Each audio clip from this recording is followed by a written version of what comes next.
O relato do livro de Neemias, desta edição, começa no capítulo 5, versículo 1, que diz: Foi grande, porém, o clamor do povo e de suas mulheres contra os judeus, seus irmãos, porque havia os que diziam: somos muitos, nós, nossos filhos e as nossas filhas, que se nos deu trigo para que comamos e vivamos. Também houve os que diziam: as nossas terras, as nossas vinhas e as nossas casas hipotecamos para tomarmos trigo nesta fome. Houve ainda os que diziam: tomamos dinheiro emprestado até para o tributo do rei sobre as nossas terras e as nossas vinhas. Versículo 6 diz: ouvindo eu, pois, o seu clamor e estas palavras, muito me aborreci. Primeira coisa que nós percebemos aqui neste relato, e a temática dessa lição nos aborda, é exatamente a questão da união do povo de Deus. A união é um fator de bênçãos. Salmo 133 nos diz que onde há união, Deus ordena a bênção. Mas o contrário disso, a palavra de Deus nos diz que onde a inveja, espírito de divisão, de facção, aí há toda obra perversa, e Deus não pode estar no lugar onde há divisão. O princípio do reino de Deus é unidade. Jesus orou para que, acima de todas as coisas, a igreja pudesse ser reconhecida não pelos seus louvores ou pelos seus pregadores, mas pela sua unidade. Satanás utiliza dos ataques de fora, mas também ataca por dentro no sentido de causar divisão.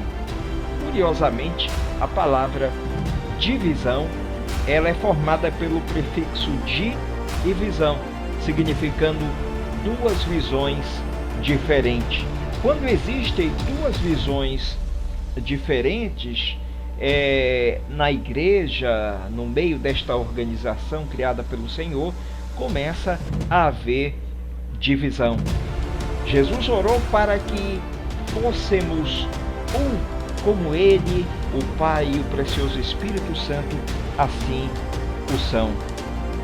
Israel estava aqui, o povo que estava voltando do cativeiro, alguns voltaram ricos e outros voltaram também pobres.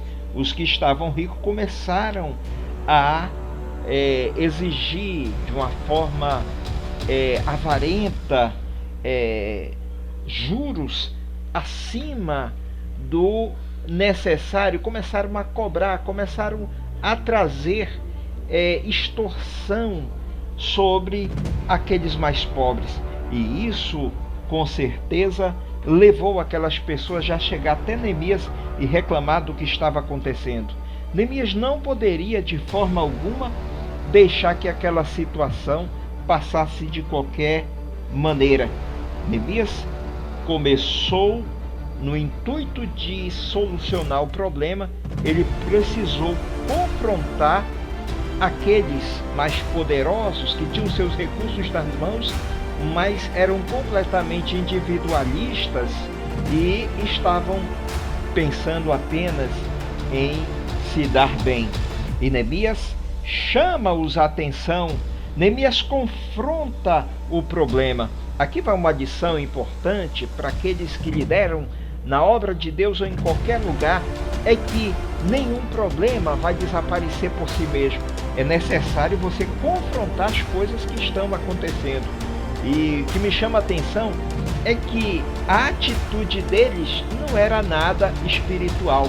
E aqui eu faço um recorte para mostrar a vocês que, como nós conduzimos o nosso negócio, seja dentro do propósito de Deus ou não, nós demonstramos santidade. Balança enganosa, Deus condena.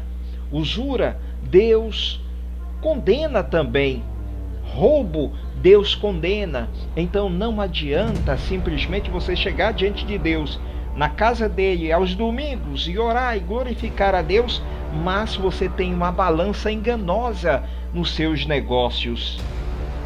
Deus chama a atenção através de Neemias. Qual é a nossa função? A importância da unidade, a importância da união é que a palavra do Senhor diz que nós devemos levar as cargas um dos outros.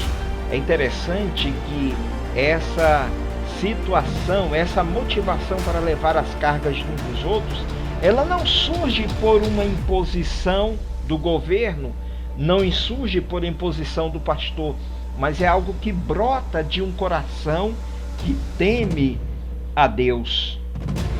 Neemias faz uma proposta no final, convidando, inclusive ele se colocando como exemplo, a não cobrar de uma forma extorsiva daqueles que estavam necessitando de ajuda. Vale um exemplo aí para não só para as lideranças de igrejas, mas para o governo, porque a palavra de Deus se aplica à sociedade, se aplica à nossa cultura, se aplica à visão da igreja. É de que aqueles que estão na liderança devem dar o exemplo. E a segunda coisa que eu quero destacar aqui é que Satanás, ele não vence, não consegue quebrar o cordão de 3 dobras. A palavra de Deus nos diz assim que é melhor serem 2 do que 1, porque tem melhor paga o seu benefício. Se um cair, o outro levanta o seu companheiro, mas ai daquele que está só, porque não tem ninguém para levantá-lo. Satanás, nesses últimos dias, tem atacado essa unidade da igreja, tentando fazer com que surjam divisões no meio do corpo de Cristo. Mas a oração de Jesus foi para que sejamos um. E quando nós buscamos essa unidade, nós buscamos a vontade de Deus. Que nós possamos entender que um exército sozinho, que um valente sozinho é um valente vencido, mas um valente, quando se junta com o mais valente, ele forma o exército de Deus para vencer e fazer proclamar o nome do Senhor através do seu exemplo.